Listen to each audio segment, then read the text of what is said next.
will say, Matt texted me over the weekend, or he texted me last night, and he was like, "One thing I will say about Edward Snowden is that this guy is like he does everything on Sunday. Yeah, the guy Just loves awesome." breaking news on Sunday.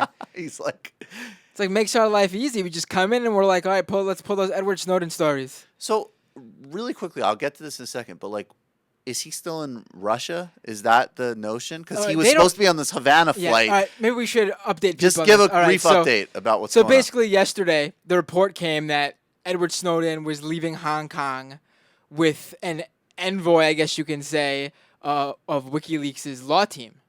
I've read about it. I didn't realize that. I assume WikiLeaks supported him, but Sure. WikiLeaks being involved in this directly just like sort of happened yesterday. I mean, obviously it was leading up to this. They were working with him, but I mean Right. that broke yesterday, and they apparently were getting him into Russia, to Moscow, and there's a lot of problems right now between whether or not he was able to legally leave Hong Kong, because it just so happens that on Saturday, the United States revoked Edward Snowden's passport.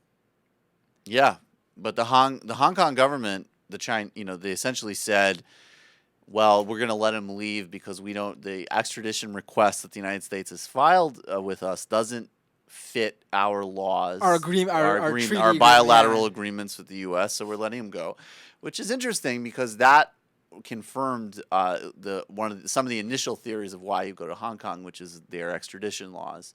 So they did play to his advantage in terms of allowing him to travel. But it's also interesting, the fact that passport information about his passport being revoked, it was asked, what they asked, I forgot who was asked, probably the State Department was asked, was this true? And they said, as a matter of privacy to Edward Snowden, we can't disclose that information, which means somebody leaked it.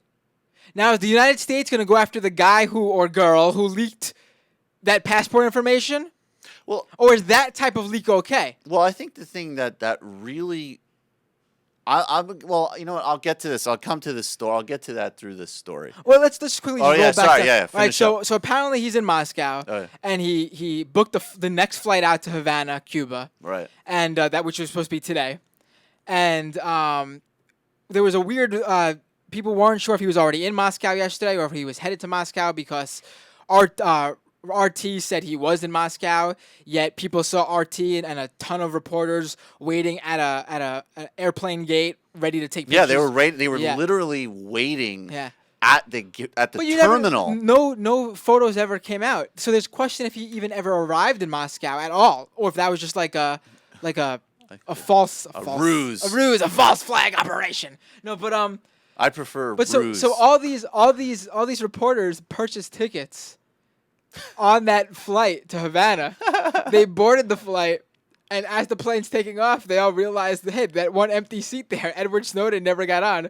So there's all these reporters headed to and they need to be, and I think they won't be cleared to leave. They have to stay in Havana for at least 3 days. I read, logistically, they can't. But you know what?